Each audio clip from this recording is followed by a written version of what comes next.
and welcome to TLDR on Earshot, where we address the questions everyone's asking and we make it crisp and fast. I'm Dipavali, and with me is my co-host Garima. Delhi NCR has witnessed at least 9 fires in May.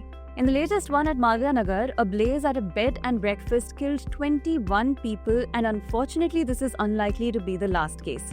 Delhi summers do see increased fire incidents, but criminal negligence is what makes it a human tragedy as well. What's causing these frequent fires and why is no one ever held accountable? We discuss all this on today's episode of TLDR. First, let's understand how did the building in Malviya Nagar become a fire trap? Well, the police and fire authorities say that a short circuit in the internal wiring of the building triggered the deadly fire at the Flourish Stay B&B and Guest House in the Hauz Rani area of Malviya Nagar. However, the rapid spread of the fire and the high death toll were results of severe safety violation and structural deficiencies. The establishment was permitted to run only 6 rooms. However, it was operating around 26 rooms, including some in the basement, which is strictly prohibited. And in addition to this, the property also lacked a mandatory fire NOC from the fire department and had constructed unauthorized additional floors without any regulatory approval. And on top of this, the building only had a single entry and exit point, one narrow staircase for 6 floors, permanently sealed windows, and a sensor-operated main door, which trapped the victims inside in case of the fire. And the B&B was built in a congested area of Hauz Rani village, where fire tenders could not reach easily. And following this tragedy, the local police have arrested the building owner Lavkesh Bajaj and registered a case under culpable homicide charges. Now let me elaborate on that point, Garima. The building owner Lavkesh Bajaj, he owned the property which was bought in Hauz Rani in South Delhi's Malviya Nagar in 2022. He expanded this 3-story structure to 5 floors and a basement. So from about 6 rooms, this went up to 26 rooms, like you said. When he was interrogated by the police, he said he expanded the floors as business was generating good profits. And because, and I quote, Delhi mein sab chalta hai. This is what he told officials. According to rules, bed and breakfast permit, the owner has to stay in the same building and rent out a maximum of 8 rooms. Media reports say that Bajaj acquired the property in the name of his account manager and that he did not oversee the day-to-day operations of the establishment. He then proceeded to expand it illegally and also falsely register it as a B&B.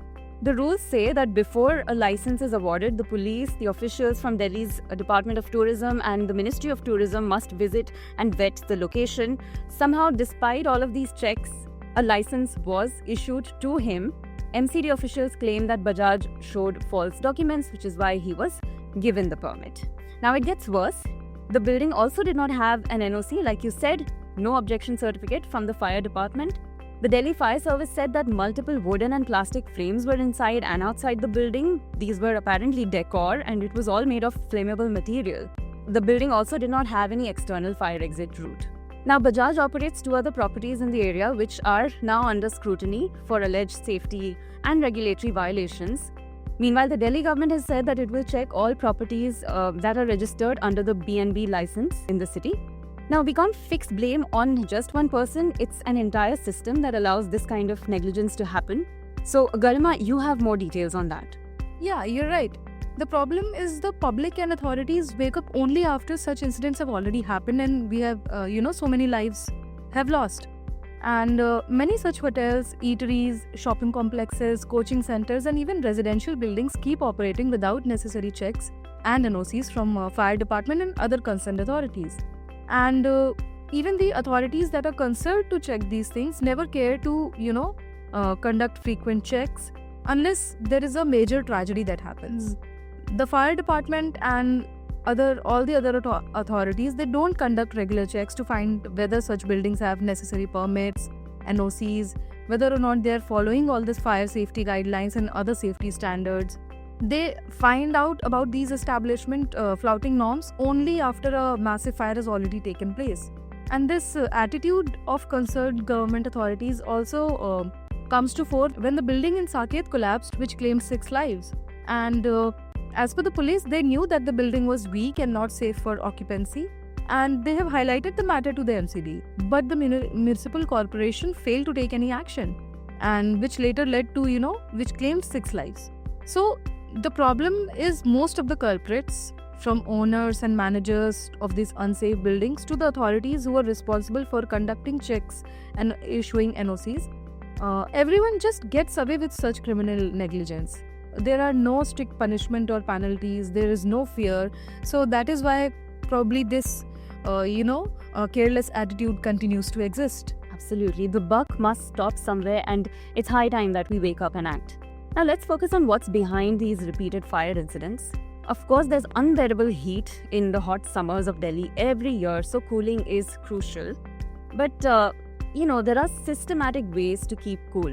Now, we don't know exactly what caused the fire in the Malviya Nagar case, but the major fire incidents that are happening in Delhi in this season are mostly due to the reasons that I'm about to tell you.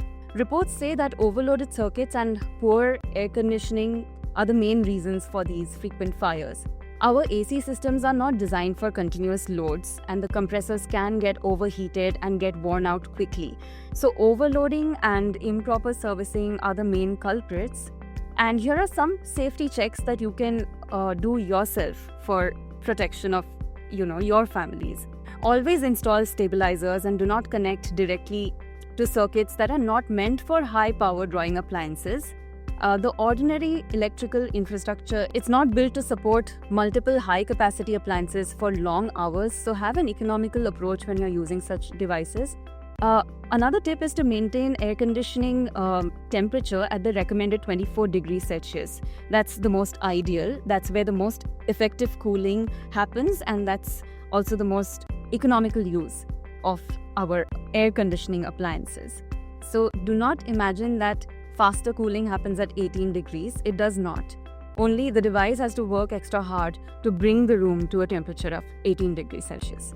Yeah, you're right. So I think to ensure fire safety around us, and in fact other sorts of safety also, we need to ensure certain things. Like first is prevention of certain things, and then if you have detected any problem, then suppression and evacuation. So I think the occupants of any building, any structure need to know all these steps. So to prevent a fire, ensure you install only good quality electric fittings and appliances. It can be costly during the installation, but it can save many lives in the long run, and also reduce your maintenance and power bill cost. The wiring, sockets, appliances need to be of good quality and must have ISI safety certification. And it's better to service your ACs before peak summer arrives. So invest in good quality ACs, coolers and refrigerators, which are also energy efficient, and tick all the safety benchmarks. In addition to this, operate the appliances following the safety guidelines. And like you said, like you mentioned, Dipagli, ACs should not remain switched on for very long hours, and the temperature should also be kept around 24 and 26 to avoid major load on the compressor. Correct. And apart from this, experts also suggest that do not overload your extension boards with heavy power consuming appliances, because they can also lead to short circuits. And apart from this, people can also ensure monthly and annual checks to know whether all the safety measures are functioning properly in the building, like the fire alarms, fire extinguishers, safety standards in lifts, basements. All of these are functional or not. These things should be checked regularly. And as an aware citizen, aware resident and occupant of any structural, building, report issues when you see flaws in any public place or any residential area, as it can save many lives. You see any safety norm being ignored or flouted, report it to the concerned authorities. And only this can ensure that it gets checked on time and gets fixed. Absolutely. It has to be a collective responsibility. Thanks so much for summing all that up, Garima. That was all on this episode of TLDR. See you in the next one, and until then, take care. Goodbye. You are listening to Earshot Podcasts. Find us on our website, earshot.in, on YouTube at Earshot Media, and download our app, Earshot, Indian Podcast app.